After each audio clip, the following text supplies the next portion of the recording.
vamos à nossa prece, né?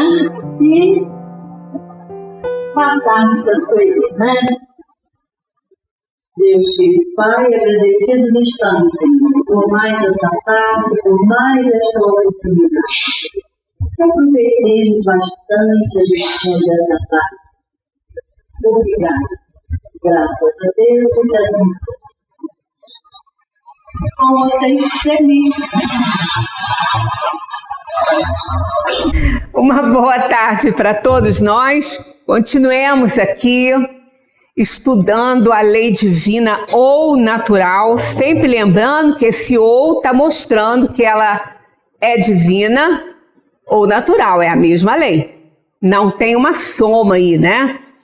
Então, nós paramos na semana passada, nesse slide aqui, que lemos, mas comentamos que a gente hoje faria, né, o estudo dessa questão aí, que Kardec perguntou aos espíritos onde é que está escrita essa lei.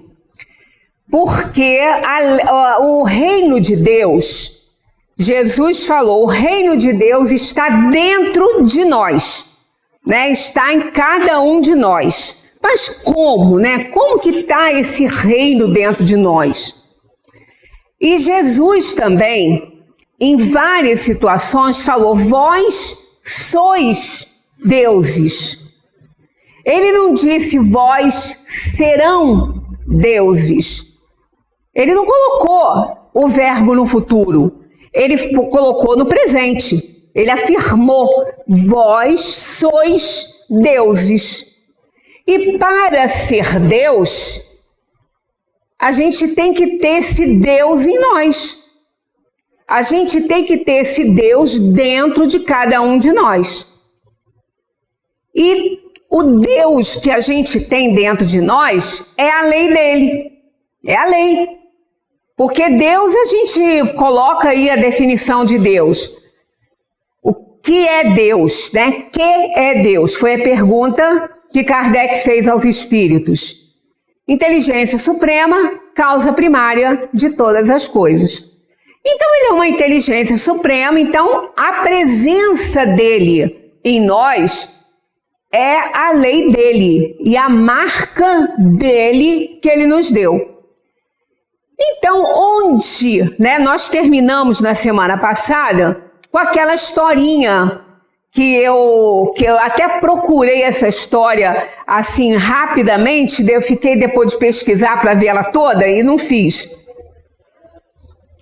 Aquela lenda dos índios Sioux dos Estados Unidos, que quando o índiozinho está passando, né, para a puberdade, a adolescência, ele está mudando de fase, então o cacique faz umas cerimônias e conta algumas histórias, e essa está sempre presente, né?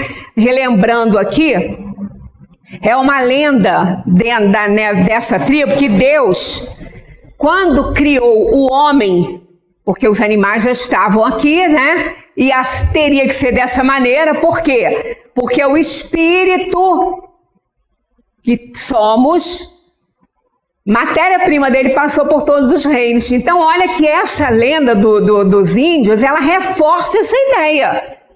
Que nós temos o princípio espiritual que deu origem ao espírito que somos hoje. Esse princípio passou por todos os reinos.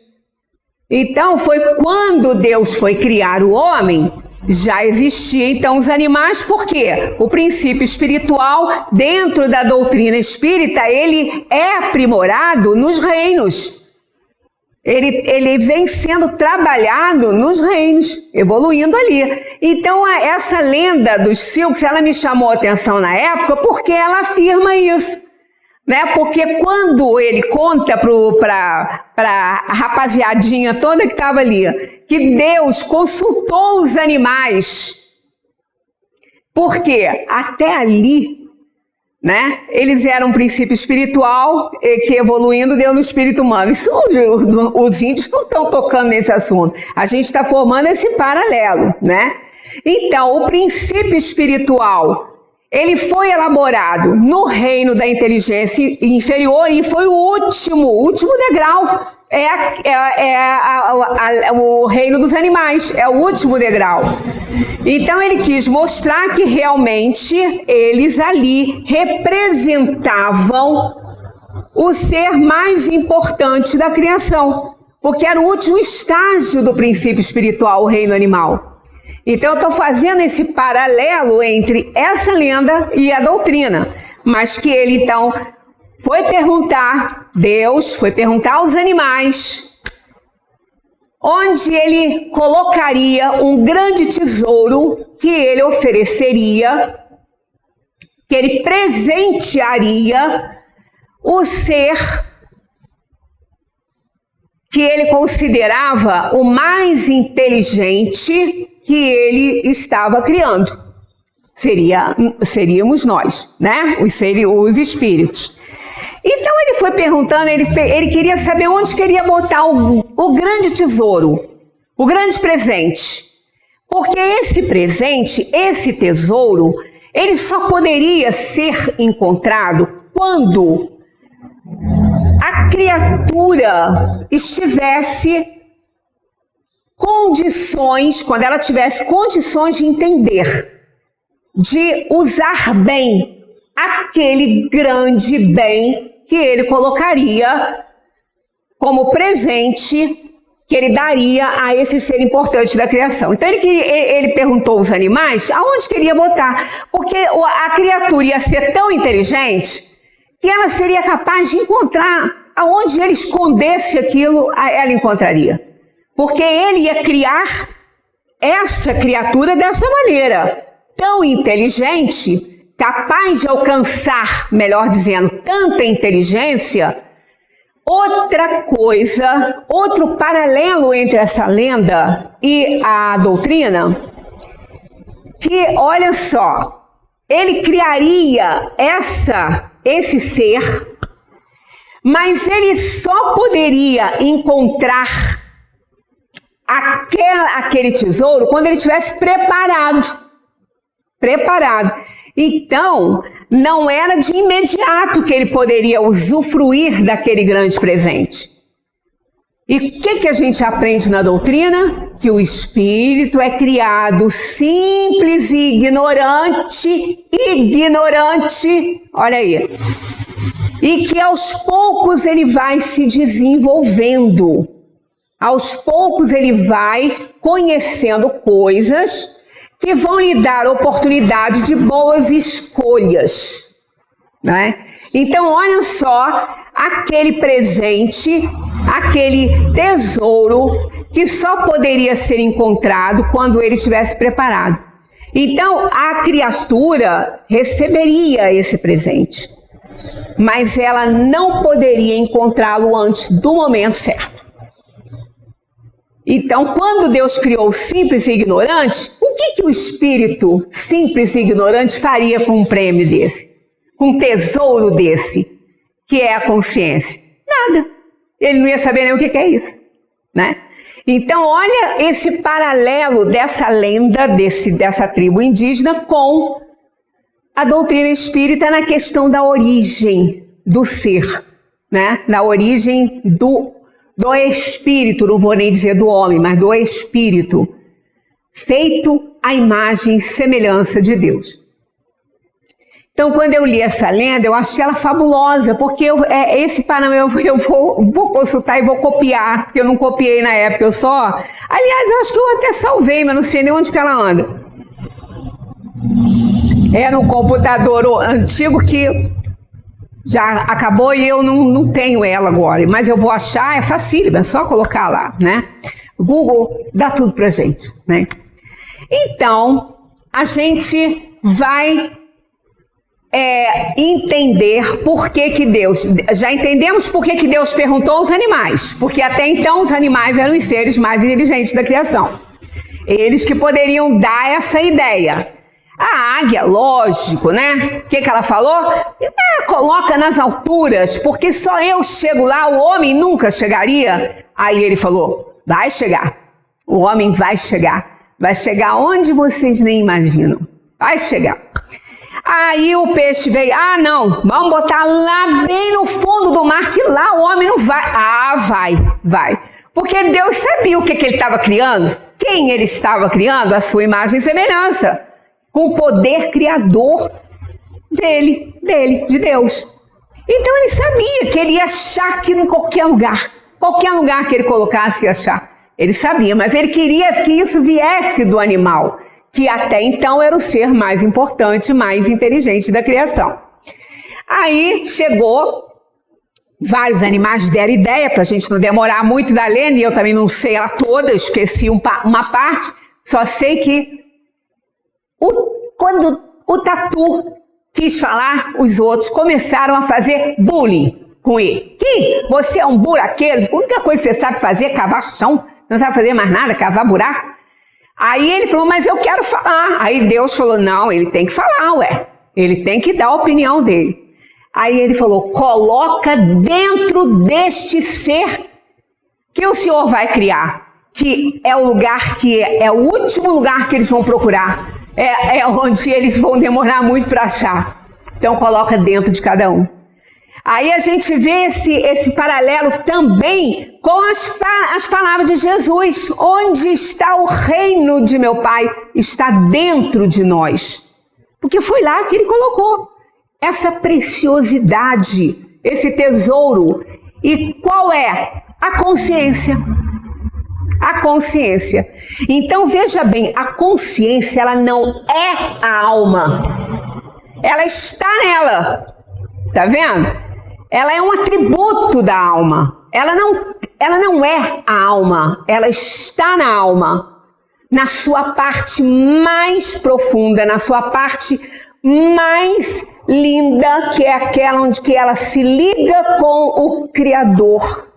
Que ela se liga com o seu Criador.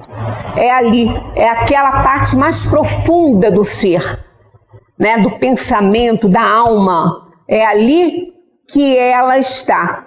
Essa consciência ele colocou no âmago da alma, dentro de cada um. Então aqui, quando Kardec fez essa pergunta, onde está escrita a lei de Deus? E eles, sem dúvida, na consciência. Então, porque esse tesouro não é só a consciência, é o que colocou nela. O tesouro é a sua lei. O tesouro é a lei que ele colocou na consciência quando ele criou o espírito simples e ignorante. Agora, por que ele não poderia encontrar essa lei? Por que essa lei não poderia ser encontrada? Porque o homem não saberia o que fazer com ela.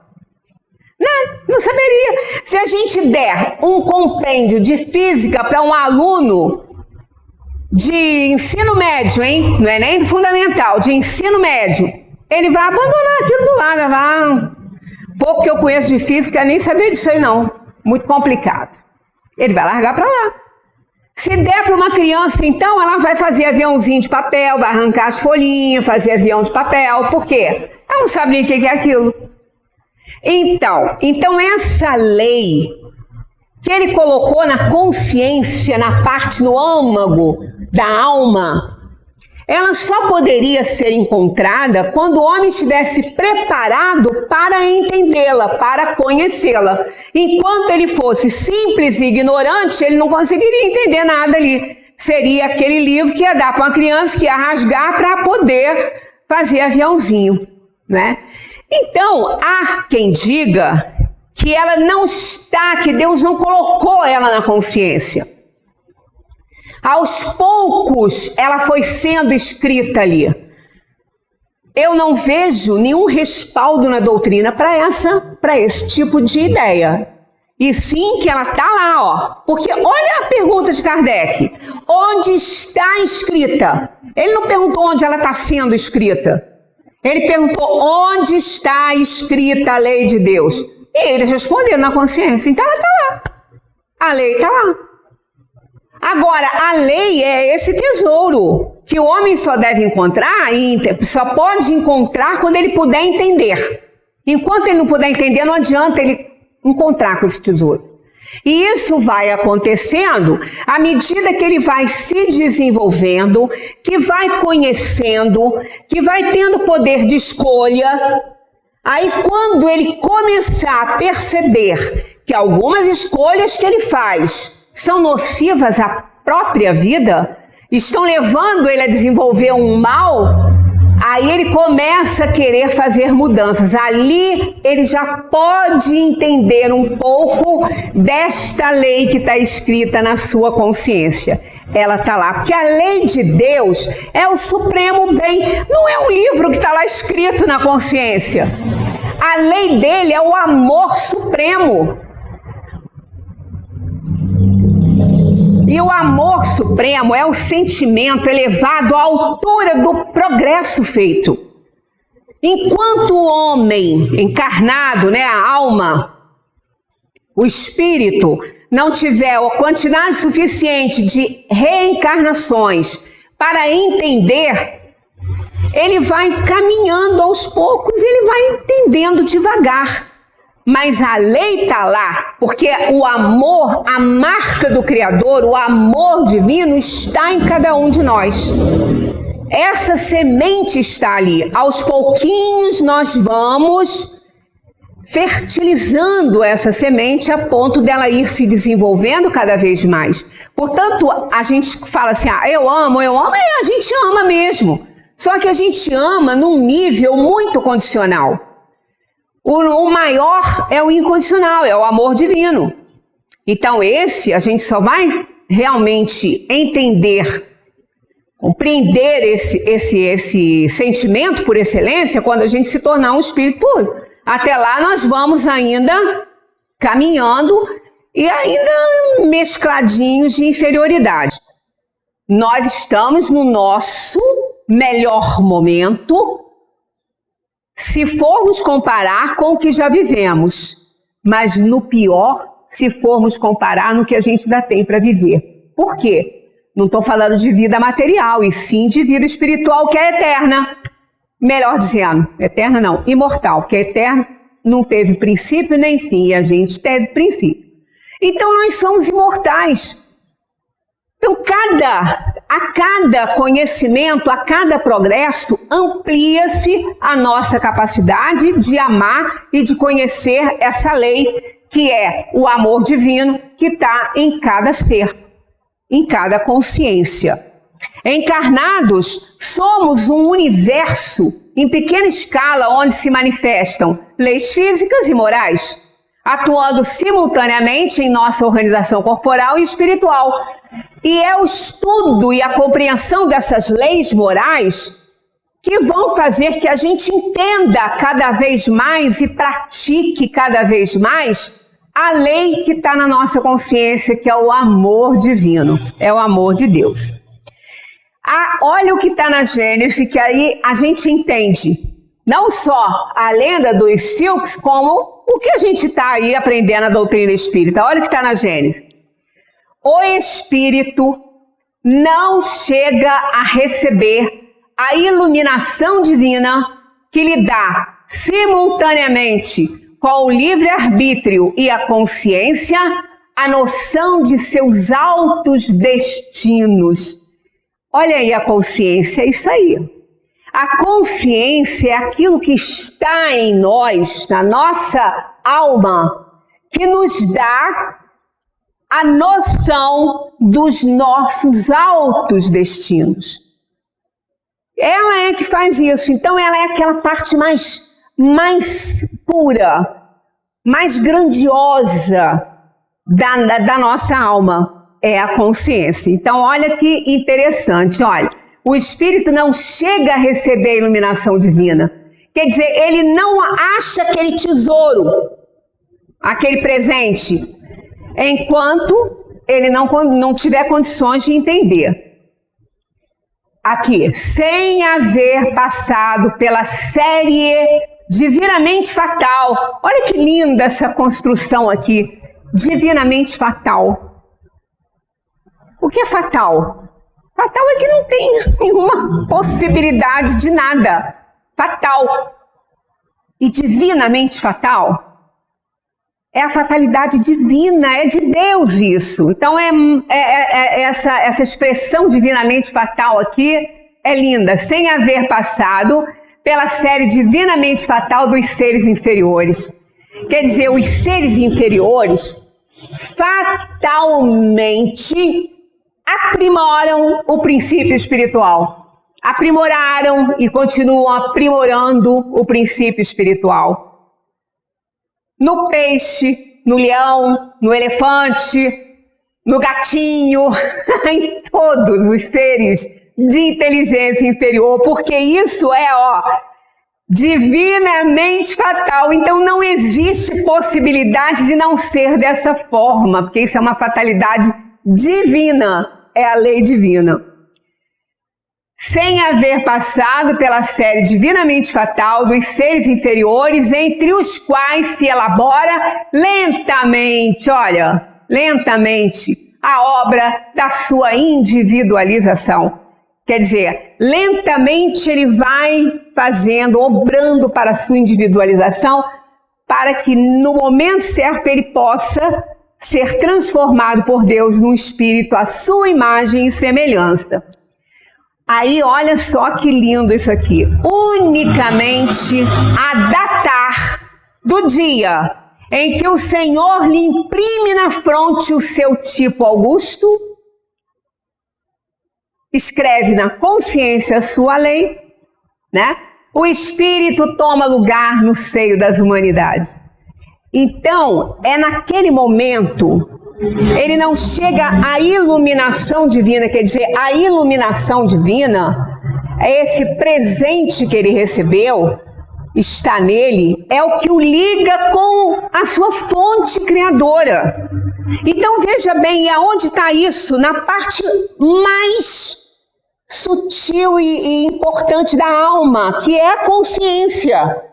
Então a nossa consciência, ela está diretamente ligada com a sua fonte. Por isso que a gente não gosta de consultar, né? Quando a gente faz alguma coisa que a gente começa a avaliar que aquilo não foi bom, qual é a nossa tendência? Deixa pra lá. Vou pensar muito sobre isso. Não, deixa pra lá. Aí a gente não quer ler. A gente não quer colocar a luz dessa consciência, porque sabemos que ela vai nos reprovar. Porque nela está a essência de Deus, o amor divino. Então a gente vai se envergonhar, então a gente não quer isso, né? A gente não quer se submeter a essa dor e a esse sofrimento, porque vai doer.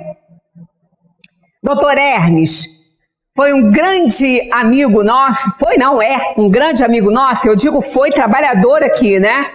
Grande amigo de Zé Manel, ele fazia muita palestra, e ele falou uma vez, ele deu uma metáfora para a consciência que eu roubei para mim, pai emprestado. Falei com ele que eu ia pai emprestado. Roubar é muito feio, né? Então eu paguei só emprestado. Que ele disse que a consciência é igual uma cebola. Quando a gente descasca uma cebola, arde o olho, a gente chora, né? A gente chora. E quanto mais a gente corta e descasca, mais a gente chora. É exatamente assim que acontece com a consciência. Quanto mais nós colocamos as nossas ações à luz da consciência, desse ponto de iluminação, desse ponto de contato com o divino, a gente chora, porque a gente vai ver o tanto de bobagem que a gente faz. O tanto de coisa errada, nossas atitudes erradas, nossas coisas que não devíamos ter feito. Aí a gente não quer. Aí assim como no plano material a gente encontrou um jeitinho de cortar cebola sem chorar, as donas de casa aqui conhecem, de uma forma ou de outra. Tem vários, né? Por quê? É tão engraçado essas relações que a gente faz, né? A gente chora porque a gente aspira aquele ácidozinho que tem na cebola. quando a gente corta, aquilo vai para o ar e a gente respira aquilo. Aí a gente ora. Entrou por onde? É o olho que ardeu. Mas entrou por onde? Aquele vaporzinho, aquele ácidozinho da cebola? Pelo nariz. E sabia que o nariz tem uma ligação direta com o cérebro? Direta com o cérebro, o nariz. Os 2 buracos do nariz, tem 2 buracos lá em contato com o cérebro. Direitinho. Lá dentro. Então, até materialmente falando, a gente encontra aí uma relação e a gente vai ver isso aí, inclusive, com o coração. Aí, o que acontece? Se a gente puser no congelador a nossa cebola, ela não vai espirrar aquele ácidozinho quando ela for cortada. A gente encontra um jeito, ou então a gente faz outras coisas, que tem tantas dicas, né? Mas a melhor que eu encontrei foi essa aí. E realmente a gente não chora. Deixa ela congelar um cadinho lá no freezer e depois corta, não vai acontecer nada. Não vai chorar.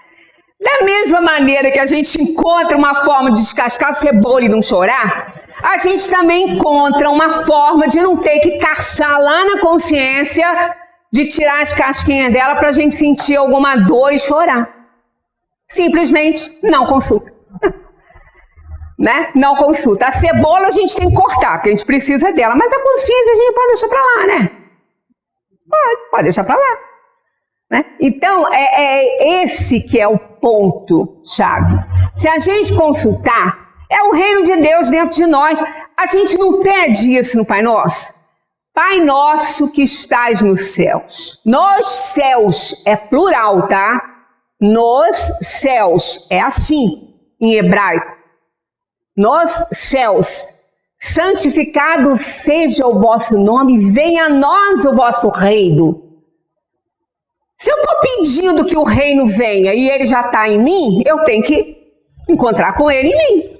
O que adianta eu estar pedindo isso se eu não quero nem encontrar com ele? E esse reino de Deus está onde? Na consciência. Então é ela que eu tenho que consultar todo o tempo. Quando a gente ora o Pai Nosso, a gente não imagina o que a gente está pedindo ali. Tem horas que eu não me sinto digna de fazer essa oração.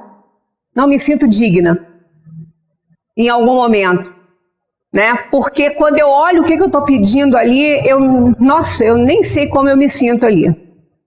Porque é tão grandioso o que a gente pede ali, tão grandioso, que a gente às vezes tem até vergonha.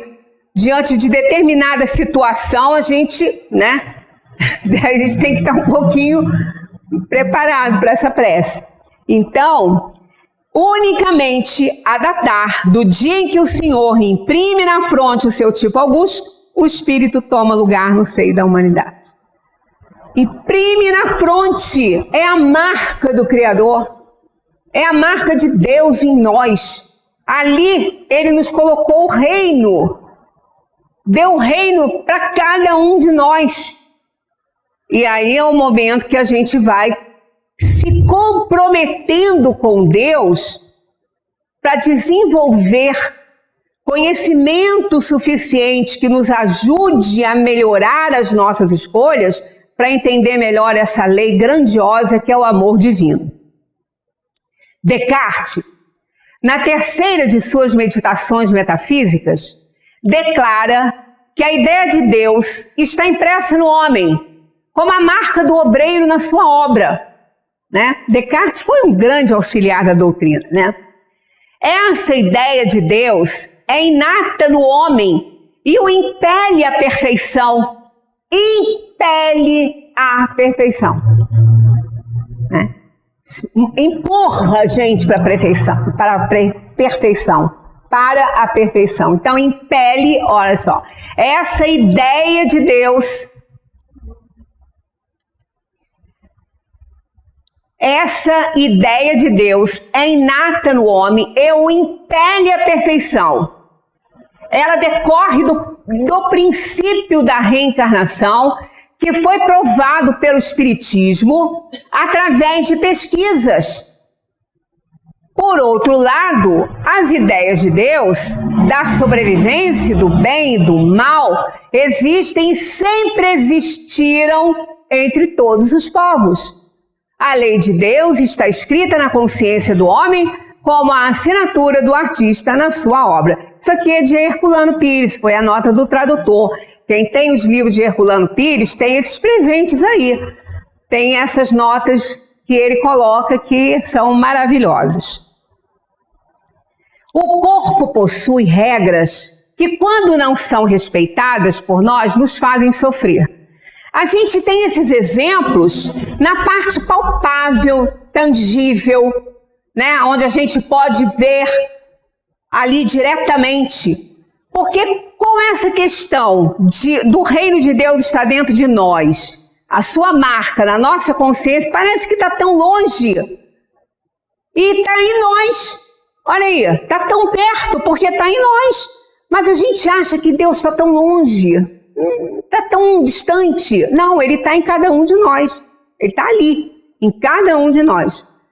E Ele estabeleceu leis na nossa esfera da Terra, né?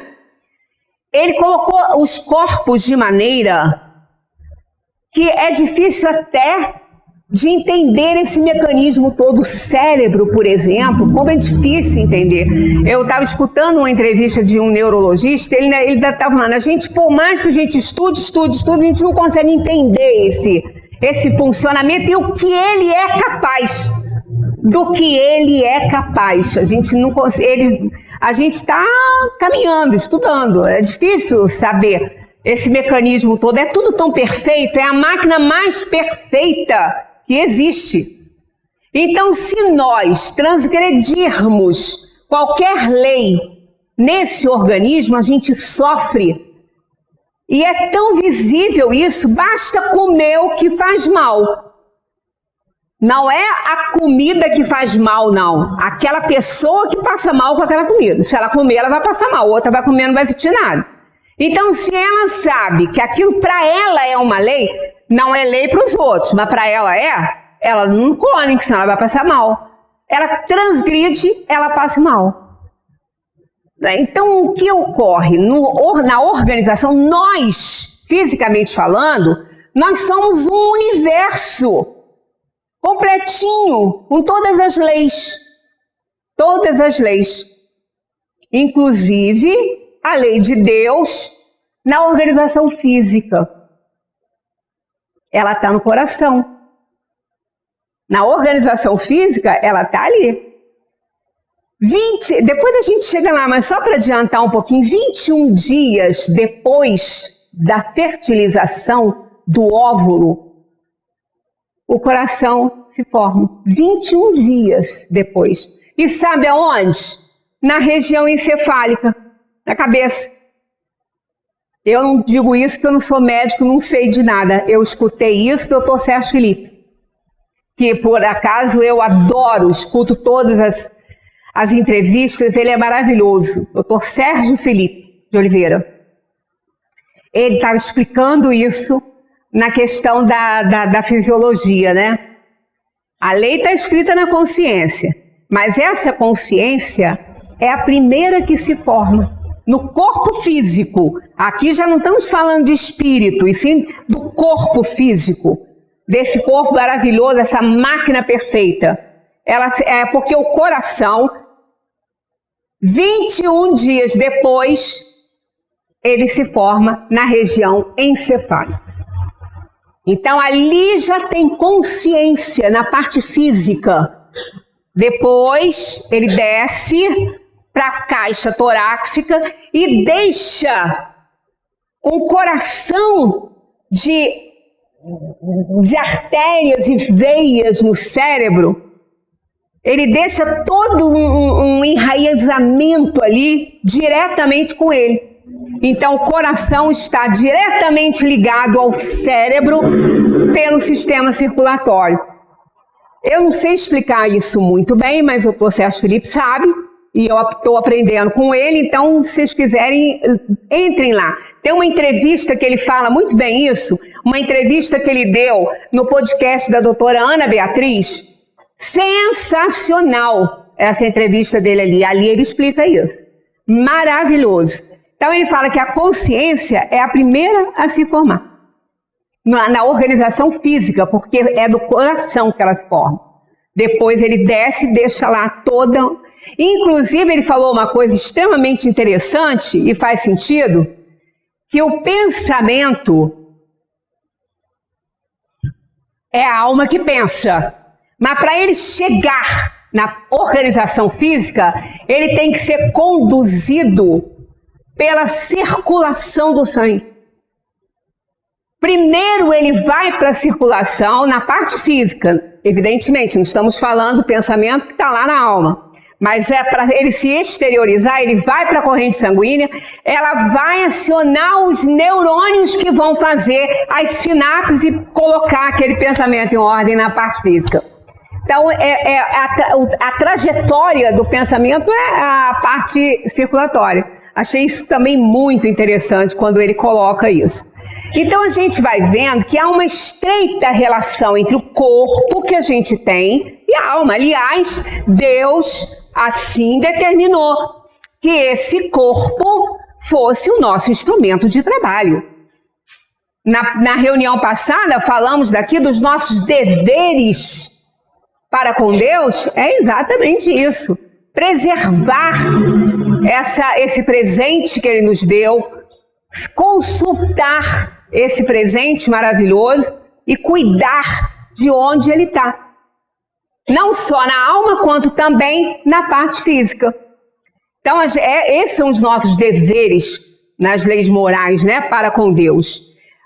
Aí está aqui. O corpo, então, possui regras que, quando não são respeitadas por nós, nos fazem sofrer. Na parte física e na parte moral, a mesma coisa. A mesma coisa. Todas as vezes que nós não somos impecáveis ao pensar, falamos isso aqui domingo agora, quando falamos de pensamento, quando nós não somos impecáveis ao pensar, e ser impecável é pensar sem erro, não estar errando. Ah, mas a gente não sabe, então tudo bem, a gente aprende por tentativa e erro. Agora, no momento que aprendeu que está errado, joga-se fora, não permanece. Senão a gente vai estar abdicando da maior conquista do ser humano, que é o raciocínio sem limite, feitos à imagem e semelhança de Deus, esse poder de amar e de criar. Então, nesse caso, nós temos que compreender que o sofrimento maior é na alma. Porque no físico, Deus foi tão bom, né, que colocou recurso. Se a gente tem uma dor, comeu o que não fez mal, vai passar mal, mas vai tomar um remedinho e vai amenizar. Tem uma outra dor, toma um analgésico e vai amenizar. Agora, a dor da alma, não. Aí Paulo, esse grande apóstolo de Cristo, que aquilo realmente é uma conversão, né? Que ele era Saulo, se converteu ao cristianismo, que ele perseguiu, mas após a visão de Cristo na estrada de Damasco, ele se converteu porque ele viu que Cristo era a realidade que ele não estava conseguindo enxergar. Então ali ele começou a fazer uma série de coisas e ele precisava de resgatar muito para poder alcançar o nível, né, que ele gostaria dentro da ideia de Jesus. Jesus ficou auxiliando ele o tempo todo. Então ele disse isso aqui, e isso é uma realidade na vida da gente. O bem que quero não faço, e o mal que não quero esse faço. Por causa da nossa desobediência à lei, por causa da nossa inferioridade, das nossas paixões muito enraizadas. Às vezes a gente quer fazer uma coisa boa, a gente até tentou e não deu certo, mas, poxa, o bem que eu quero eu não faço, mas o mal que não quero, esse aí eu estou sempre fazendo. A gente tem que ficar igual o Paulo, né? Isso faz parte da nossa natureza evolutiva. Não é para a gente se envergonhar, mas a gente tem que lutar para melhorar, né? Cada dia. Em nossos relacionamentos, somos cobrados pela consciência todas as vezes que não nos conduzimos de acordo com o que pensamos ser certo. Aí é o que tá. Se nós não formos impecáveis com os nossos pensamentos, a gente vai errar, depois vai entender que errou. Mas e quando a gente é impecável com o pensamento? E quando o nosso pensamento não erra? Mas a gente age de acordo com o que a gente não quer. Ali é que está o problema. Porque errar, a gente pode errar. A gente pensa que está acertando e não está. Agora, descobriu que está errado? Então não faça de novo. Mas o pior é a gente ser impecável ao pensar e ignorar esse pensamento, essa consciência de acerto e fazer a besteira lá. Isso é que é o grande problema da nossa vida, não resta dúvida. Tanto que depois a gente se cobra muito, que a gente fala, poxa, eu sabia que isso não ia dar certo, eu sabia que não era para eu ter falado isso, para que eu falei? Aí, é o bem que quero, não faço, e o mal que não quero, esse faço.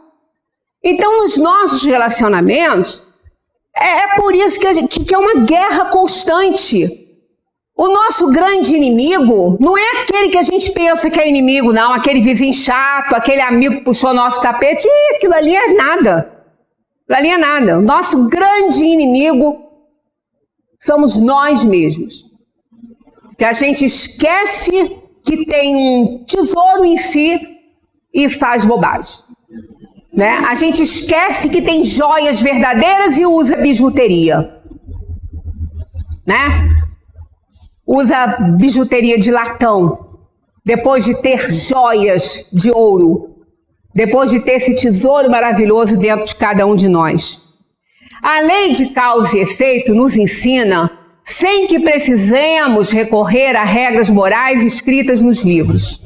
Ora, quando a gente fala assim, quando Jesus disse, siga-me, ele não estava mandando ninguém seguir livro, não. Ele não tá, não, mas eu sei todo o evangelho de cor e salteado. Por falar nisso, um parênteses que a gente ainda chega lá, olha quando a gente fala de cor. Sabe o que é de cor? De coração. É de coração. Então, se você sabe o evangelho de cor, então ele está no seu coração. E por que você está fazendo bobagem? Né? Porque você está fazendo o que não pode. Então, quando Jesus disse, segue-me, é seguir o exemplo dele. Não é o que está escrito só no Evangelho. Mas então para que teve Evangelho? Para nos lembrar, que a gente esquece com a facilidade. A gente só não esquece aquilo que a gente não quer, né? Mas aquilo que não interessa a gente esquece rápido. Aí tem lá a letra para nos lembrar. Agora, é o exemplo dele que ele deu. Ele não veio para cá, para o mundo à toa, né?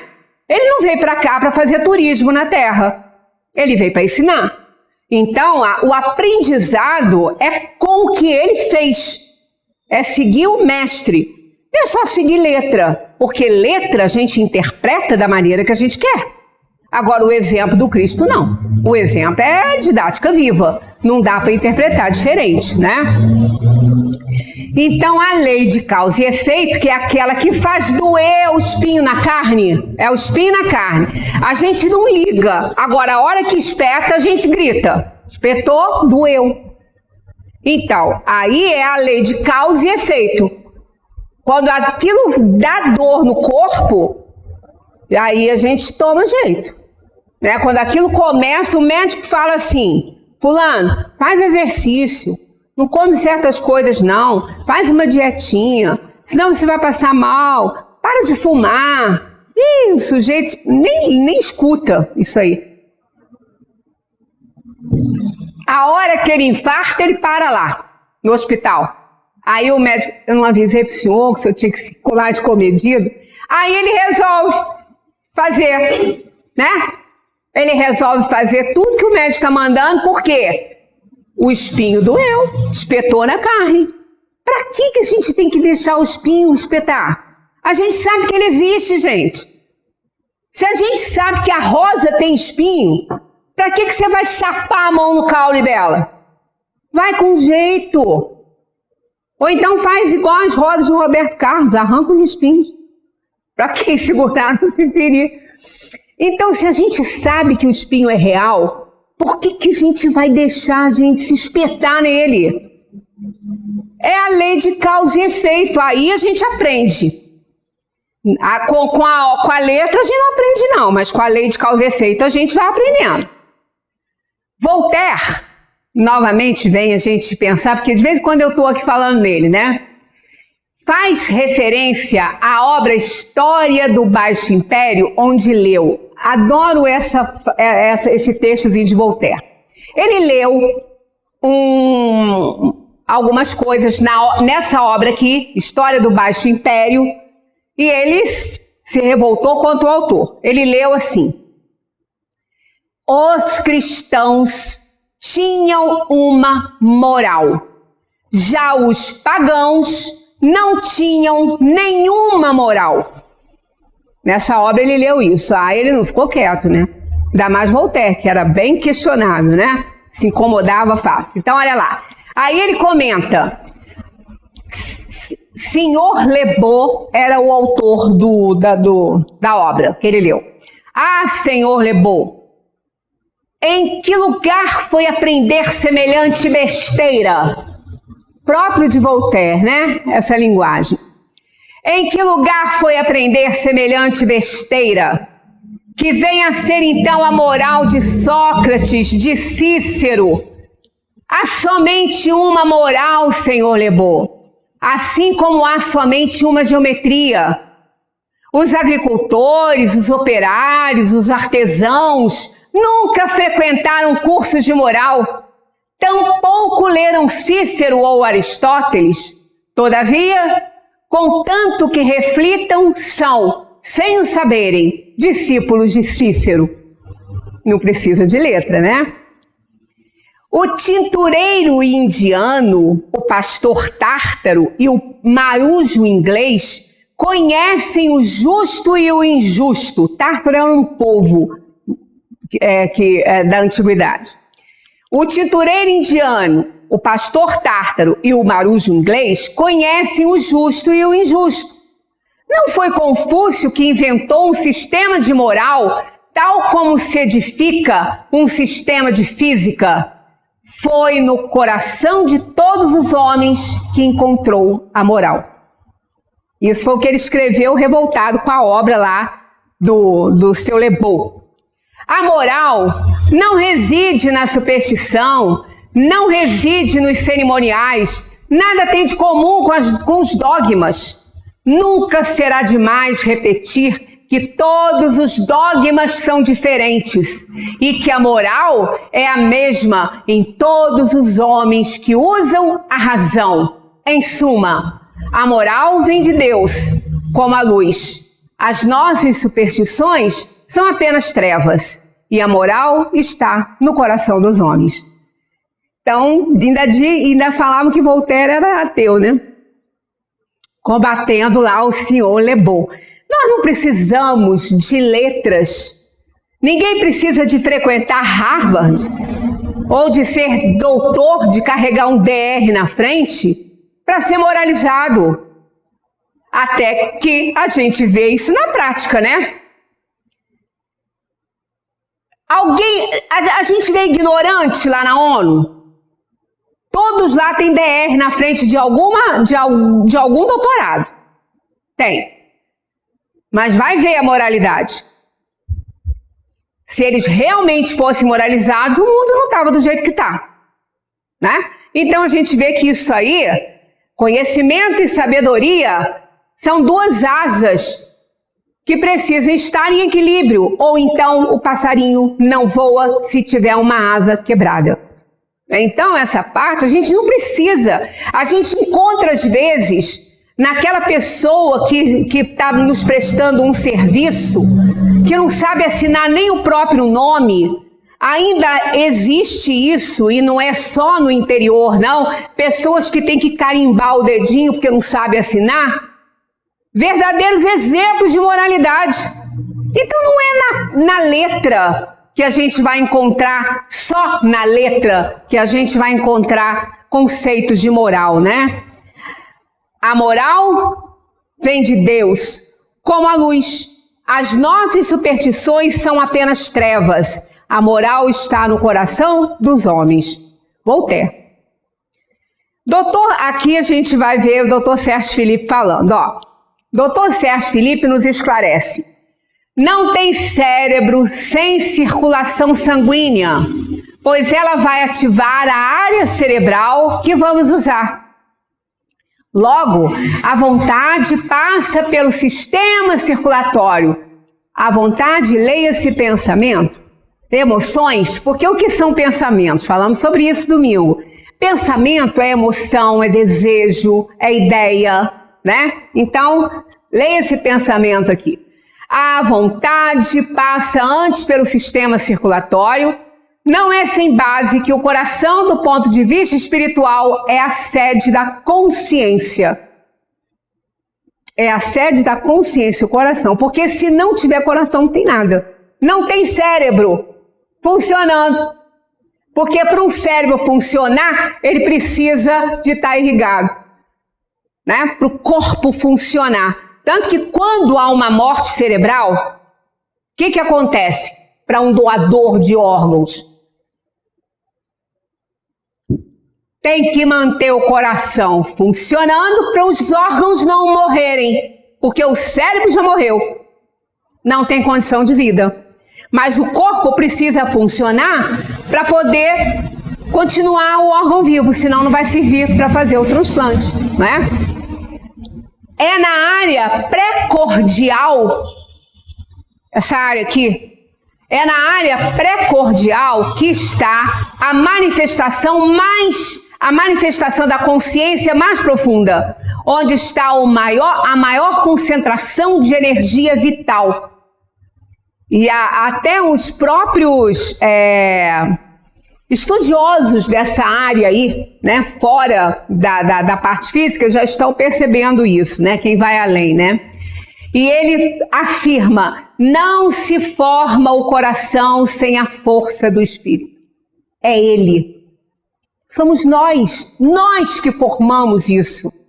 21 dias depois que os nossos pais se uniram sexualmente e fecundaram o óvulo, 21 dias nós formamos o nosso coração, né? Porque quem forma é o Espírito. O Espírito é que conduz. Ele usa o material genético dos pais, mas é ele que forma. É ele que dirige. Através dos fluidos do perispírito, de uma extensão dos fluidos que vão para o útero materno fazer. Quanto mais próximo da reencarnação, mais esse contato se estreita. No início são fluidos que vão para lá e continuam, como se fosse um funilzinho, né? Uma ampuletazinha, vamos pensar numa ampuleta. No início ela está cheia em cima, quando termina, que a hora passou, né? Ela foi tudo pro fundo, aí tá os fluidos do perispírito lá, naquele corpo que ainda não recebeu o espírito, porque o espírito está fora. Aí a hora que nasce, que ele chora, ali inicia-se a encarnação do espírito. Então é muito lindo isso aí, né? Então essa afirmação dele aqui é maravilhosa. Não se forma o coração sem a força do espírito. Na 631, Kardec pergunta: o homem tem meios para distinguir por si mesmo o bem e o mal? E eles dizem sim, quando ele crê em Deus e quando quer saber. A gente tem que querer, gente. A gente tem que desejar. A gente tem que pensar. Sabe que na homeopatia, até na própria etimologia da palavra pensar, é cuidar. Pensar é cuidar. Antigamente, os homeopatas falavam, vou pensar esta ferida, vou cuidar desta ferida. Então, o pensamento é a alma, né? Ela que pensa, são os nossos desejos, as nossas aspirações, as nossas emoções. Então, o homem tem meios para distinguir, sim, mas ele tem que querer saber, ele tem que desejar isso. Ele tem que pensar isso. Senão ele não vai compreender o que é o bem, o que é o mal. Ele não vai, tanto que às vezes não interessa, então ele não quer saber. Porque ele deseja continuar do jeito que ele é, então ele vai querer se comprometer com o conhecimento? Não vai. Larga para lá, né? Então é por isso que eles responderam, ter tem. Quando ele crê em Deus, por quê? Se ele não for deísta, para que ele quer saber isso? Ele vai morrer e vai acabar. Ele vou aproveitar a vida enquanto eu posso. Porque a hora que eu morrer, morri, só tem uma vida mesmo. Se o materialista não vai, então ele precisa ser deísta, ele precisa crer em Deus e querer conhecer a diferença entre o bem e o mal. Deus lhe deu a inteligência para discernir um do outro. Não é? Tanto que ele fez o homem à sua imagem e semelhança. O homem que é sujeito a errar não pode enganar-se na apreciação do bem e do mal e crer que faz o bem quando em realidade está fazendo mal? Eles respondem, Jesus vos disse, vede o que quereríeis que vos fizessem ou não. Tudo se resume nisso, assim não vos enganareis.